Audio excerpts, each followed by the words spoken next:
Halo semuanya, kembali lagi bersama gue dan di pembahasan sejarah. Di video kali ini gue akan membahas kisah nyata Leif Erikson dari anime Vinland Saga.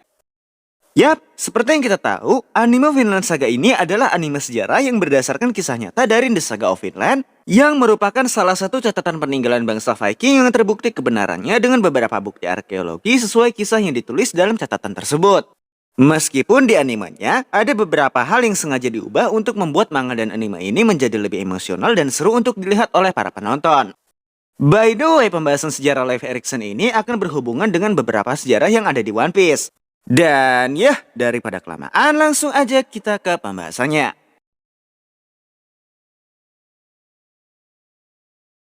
Leif Erikson. Leif lahir di antara tahun 970 sampai 980 Masehi dan diperkirakan lahir di Islandia setahun setelah pernikahan kedua orang tuanya. Leif memiliki dua orang adik laki-laki dan satu adik perempuan. Mereka adalah Thorvald Eriksson, Thorstein Eriksson, dan Freydis Eriksdottir. Buat yang pernah nonton film-film tentang sejarah Nordik atau Skandinavia, pasti udah gak asing sama nama belakang orang-orang Nordik. Contohnya ada Thor Odinson, Thorfinn Thorsson, Askeladd Olafsson, dan masih banyak lagi. Nah, kenapa sih orang-orang Nordik memiliki nama Sonson di belakangnya? Apakah karena mereka bisa menggunakan jurus isi Sonson milik Zoro? Bukan ya, hal itu karena mayoritas orang zaman dulu hanya memiliki satu nama dan pada nama belakangnya mereka menggunakan nama ayah mereka seperti yang gue jelasin barusan sebagai tanda pengenal yang lebih detail. Nah, lanjut lagi, Leif ini bukan berasal dari keluarga biasa, melainkan sesuai nama belakangnya yaitu Eriksson, dia adalah seorang anak dari Viking terkenal yang bernama Erik the Red. Yang dimana Erik the Red ini adalah orang yang pertama kali menemukan Greenland sekaligus membuat pemukiman baru di sana bersama para pengikutnya dan para Viking pendatang yang diasingkan dari wilayahnya. Dan yang lebih menakjubkannya lagi, Erik ini masih memiliki hubungan darah dengan Nadot, sang penemu Islandia dari garis keturunan ayahnya. Jadi bisa dibilang secara garis keturunan, leluhur Leif berasal dari tanah Norwegia yang akhirnya berlayar ke tempat-tempat lain dan menemukan tempat baru, sehingga saking terkenal dan berpengaruhnya mereka mendapatkan julukan dari para Viking sebagai keluarga pelaut yang terhebat. Karena mengikuti pelayaran kedua orang tuanya, Leif kecil dibesarkan di Greenland bersama seorang budak bernama Traeger yang ditangkap oleh ayahnya ketika menginvasi tanah yang sekarang dikenal sebagai negara Jerman. Tetapi meskipun ia adalah seorang budak, ia menganggap Leif sebagai anaknya sendiri dan mengajari banyak hal kepada Leif. Mulai dari cara berdagang, cara bertarung, beberapa sejarah penting bagi orang-orang Nordik, mitologi Nordik, dan yang paling terpenting adalah cara membaca serta menulis bahasa Celtic dan juga bahasa Rusia. Setelah Leif beranjak cukup dewasa, ia menikah dengan seorang wanita bernama Thorgunna di tahun 999 Masehi. Lalu setelah ia menjadi pria dewasa, jiwa-jiwa petualang Leif yang terpendam akhirnya sudah mulai bangkit. Hal itu karena sejak ia kecil, ia suka pergi ke pelabuhan dan pantai untuk bertemu banyak pelaut yang menceritakan banyak hal keren tentang pelayaran mereka kepada Leif. Nah, pelayaran paling penting pertama Leif yang memiliki pengaruh cukup besar adalah pelayarannya ke kerajaan Norwegia, yang dimana ketika ia sampai di kerajaan Norwegia yang bernama Olaf Tryggvason yang merupakan kenalan dekat ayahnya Leif yaitu Erik the Red. Ia menyambut Leif di istananya dengan jamuan yang cukup megah dan juga istimewa. Lalu beberapa hari kemudian ketika Raja Olaf sedang bermain catur dengan Leif, Raja Olaf menceritakan kisah spiritual di dalam perjalanan hidupnya. Yang dimana Raja Olaf menceritakan bahwa dulu ia menyembah dewa-dewa Nordik seperti leluhur Vikingnya dan para Viking yang lain. Tetapi suatu hari, ada wabah penyakit yang melanda kerajaan Norwegia dan telah membunuh banyak orang di sana. Namun ketika Raja Olaf dan rakyatnya mulai mengikuti salah satu ajaran agama monoteis yang pada saat itu agama Kristen Eropa yang masuk ke Norwegia, tiba-tiba wabah penyakit itu menghilang. Dan setelah menceritakan kisahnya itu, Raja Olaf meminta Leif untuk menganut ajaran agama Kristen. Nah, karena Leif ini bukan orang yang religius ketika ia menganut kepercayaan dewa-dewa Nordik, akhirnya Leif menerima ajakan Raja Olaf untuk masuk ke ajaran agama Kristen Protestan. Lalu ketika Leif ingin kembali ke Greenland dan meninggalkan kerajaan Norwegia, Raja Olaf kembali meminta Leif untuk membawa satu pendeta ke Greenland untuk menyebarkan ajaran agama Kristen di sana. Lalu akhirnya atas permintaan Leif, pendeta, dan pesan dari Raja Olaf, mayoritas penduduk Greenland yang tadinya menganut agama dewa Nordik pun berpindah kepercayaan menjadi penganut agama Kristen Protestan.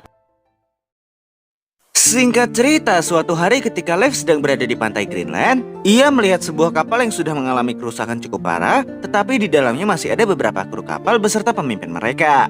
Nah, pemimpin kru kapal tersebut adalah Bjarni Herjolfsson. Lalu ketika Leif menanyakan kepada Bjarni apa yang telah menimpa dirinya beserta krunya hingga membuat kapal yang mengalami kerusakan yang sangat parah, Bjarni pun menceritakan kisah pelayarannya pada saat itu kepada Leif. Jadi awalnya, Bjarni berlayar dari Islandia menuju Greenland untuk menemui ayahnya Leif, sang pemimpin di Greenland, karena ada beberapa keperluan. Tetapi di tengah perjalanannya, tiba-tiba kabut menjadi sangat tebal sehingga Bjarni dan para krunya tidak dapat melakukan navigasi dengan benar. Hal itu karena pada abad ke-10 dan juga abad ke-11, para pelaut selalu menggunakan bintang sebagai alat navigasi yang mereka gunakan ketika mereka berada di lautan. Hal ini juga diceritakan di manga Vinland Saga pada chapter 178 ketika Thorfinn dan para pengikutnya sedang memulai pelayarannya menuju Finland. Nah, ketika kabut sudah mulai menipis, Bjarni menyadari bahwa ia dan para krunya berada di tempat yang asing yang cukup jauh dari tempat tujuan mereka, yaitu Greenland. Lalu tak lama kemudian ia menemukan tempat asing yang dipenuhi dengan pepohonan yang sangat tinggi, sehingga ia menamai tempat asing tersebut yang baru pertama kali ia lihat dengan nama Markland. Alasan kenapa Bjarni menamai tempat tersebut dengan nama Markland, supaya Bjarni tidak tersesat lebih jauh dan supaya ia dan para krunya berhasil kembali ke Greenland dengan selamat. Nah, karena sadar kalau ia sedang tersesat dan musim dingin akan segera tiba, Bjarni beristirahat di Markland sebentar sambil mengisi perbekalan mereka dengan cara memancing, lalu setelah itu mereka segera kembali menuju ke Greenland. Total waktu perjalanan Bjarni dan para krunya ini setelah ia berlayar dari Islandia dan berlabuh di Greenland setelah tersesat ke tempat yang ia namai dengan Markland, menurut catatan sejarah The Saga of Vinland, Bjarni telah berlayar selama lebih dari 1 tahun lamanya. Nah, bagi kalian yang belum tahu lokasi Markland sekarang ada di mana, tempat yang dulunya dikenal sebagai Markland ini sekarang dikenal sebagai Provinsi Labrador yang sekarang ada di negara Kanada di benua Amerika Utara. Lalu nama Markland sendiri artinya adalah daratan penanda seperti yang gue jelasin tadi, karena pada saat itu Bjarni berjaga-jaga agar ia tidak kembali tersesat ke tempat tersebut ketika ia berlayar pulang menuju Greenland. Setelah mendengar kisah tersebut, Leif pun membeli kapal Bjarni yang sudah rusak itu alih-alih memberikan Bjarni uang sebagai tanda terima kasih atas informasi yang telah ia berikan. Sejak kejadian itu juga, Leif termotivasi untuk pergi ke barat demi menemukan tanah baru yang baru saja diceritakan oleh Bjarni kepadanya pada saat itu. Dan akhirnya singkat cerita setelah persiapan yang sangat matang, Leif bersama 35 pengikutnya pun berlayar dari Greenland menuju ke barat untuk menemukan tanah baru yang pernah diceritakan oleh Bjarni Herjolfsson. Sesampainya di tanah baru yang pertama kali ia temukan, Leif merasa kecewa karena tanah tersebut adalah tanah bebatuan yang kering yang tidak bisa dihuni oleh manusia. Pada saat itu ia sudah sangat kecewa dan mengira bahwa Bjarni telah berbohong kepadanya. Tetapi karena mengingat perjuangannya dan para krunya yang sudah berlayar sangat jauh, akhirnya Leif pun melanjutkan perjalanan ke selatan dengan mengikuti daratan bebatuan kering tersebut yang membentang sangat luas yang ia namai dengan nama Helaland. Setelah melewati Helaland yang terlihat seperti tanah tak berpenghuni, akhirnya Leif dan para pengikutnya menemukan tanah baru yang sedikit subur dan dipenuhi dengan pepohonan yang sangat tinggi. Yap, tanah itu adalah tanah Markland yang ditemukan oleh Bjarni dan yang ia ceritakan kepada Leif sewaktu di Greenland. Nah, ketika Leif menyadari bahwa Bjarni tidak berbohong tentang ceritanya, harapan Leif untuk menemukan tanah yang hijau dan subur yang bisa digunakan untuk tempat tinggal manusia pun semakin besar. Sehingga setelah beristirahat beberapa hari di Markland, Leif dan para pengikutnya kembali melanjutkan pelayaran ke selatan dengan mengikuti daratan Markland yang terbentang sangat panjang juga. Singkat cerita, setelah melakukan pelayaran yang sangat panjang dan melelahkan, akhirnya ketika akhir dari tanah Markland terlihat, Leif dan para pengikutnya menemukan tanah baru yang sangat subur dan hijau dengan padang rumput yang sangat luas. Lalu karena di sana terdapat banyak sekali pohon anggur dan tanaman-tanaman asing yang belum pernah ia lihat, Leif pun akhirnya memberi nama tanah tersebut dengan nama Vinland dan membuat pemukiman di sana sekaligus mengeksplorasi tanah baru yang mereka temui sebelum mereka kembali ke Greenland nantinya. Nah, bagi yang belum tahu Helaland dan Vinland itu sekarang ada di mana, sekarang ini Helaland dikenal sebagai Pulau Baffin yang ada di negara Kanada di benua Amerika Utara. Yang dimana nama Helaland sendiri berasal dari kata Hel dalam bahasa Nordik kuno yang artinya tanah bebatuan. Jadi memang nama yang diberikan oleh Leif Erikson ini adalah nama yang sangat simpel, karena kondisi tanah Helaland sendiri adalah tanah bebatuan yang keris persis seperti nama yang diberikan oleh Leif Erikson. Nah, sedangkan untuk tanah Finland, sekarang ini tanah Finland dikenal sebagai Pulau Newfoundland di negara Kanada yang ada di benua Amerika Utara dan masih satu provinsi dengan Provinsi Labrador karena memang Pulau Newfoundland bersebelahan dengan tanah yang dulu dikenal sebagai Markland yang merupakan bagian dari daratan utama negara Kanada. Untuk nama Finland sendiri berasal dari minuman anggur beralkohol yaitu wine, tetapi dalam penyebutan dalam bahasa Nordik kuno. Hal itu karena ketika Leif dan para pengikutnya berlabuh di sana, ia menemukan banyak sekali tanaman anggur di wilayah tersebut, sehingga ia menamai tanah tersebut dengan nama Finland sebagai surga dari minuman anggur beralkohol yang sangat populer di kalangan orang-orang Eropa Utara pada saat itu. Balik lagi ke pembahasannya, selama tinggal di pemukiman baru bersama para pengikutnya itu, Leif bertemu dengan penduduk asli Amerika atau yang lebih dikenal dengan orang-orang Indian.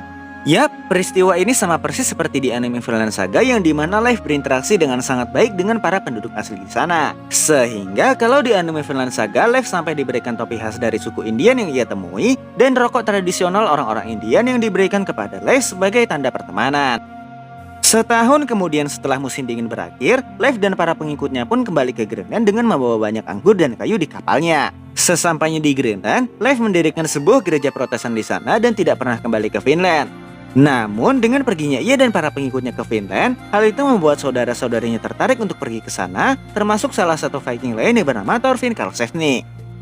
Nah, hingga akhir hayatnya, Leif dikenal sebagai sosok yang tegas dalam memimpin dan bijaksana dalam mengambil keputusan sehingga ia banyak dihormati oleh para Viking. Selain itu, ia juga dijuluki sebagai Leif si beruntung oleh para Viking yang lainnya dan dikenal sebagai orang yang pandai bertarung, berbeda dengan sosoknya yang ada di anime Vinland Saga yang terlihat seperti orang lemah. Poin akhir dari pembahasan ini, jika Leif telah pergi ke benua Amerika jauh sebelum Christopher Columbus, kenapa Columbus dinobatkan sebagai orang yang pertama kali menemukan sekaligus menginjakan kaki di benua Amerika?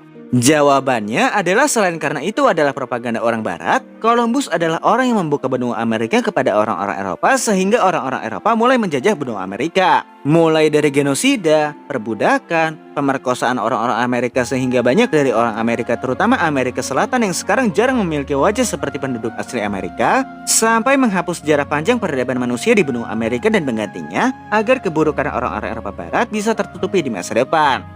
Padahal kalau orang yang sudah benar-benar mempelajari sejarah, mereka akan tahu kalau Columbus adalah orang keempat yang menginjakan kaki di benua Amerika. Yang dimana yang pertama adalah Kaskas bin Said Ibnu Aswad dari Andalusia, yang kedua adalah Leif Erikson yang sedang kita bahas sekarang, dan yang ketiga adalah Laksamana Cheng Ho dari dinasti Ming Cina. Nah, perlu digarisbawahi, pembahasan ini akan berhubungan dan akan berlanjut ke beberapa pembahasan sejarah di One Piece yang mungkin nanti pembahasannya bakalan agak berat. Jadi, gue harap kalian ingat sejarah Leif Erikson ini, atau nanti kalian bisa tonton video ini lagi kalau kalian lupa ketika gue membahas sejarah One Piece yang akan berhubungan dengan sejarah yang kita bahas dalam video ini. Oke semuanya, mungkin segitu aja dulu pembahasan kali ini. Semoga video ini bisa menambah wawasan dan bermanfaat bagi kalian. Gua Dans pamit undur diri, arigatou gozaimasu, salam hikomori.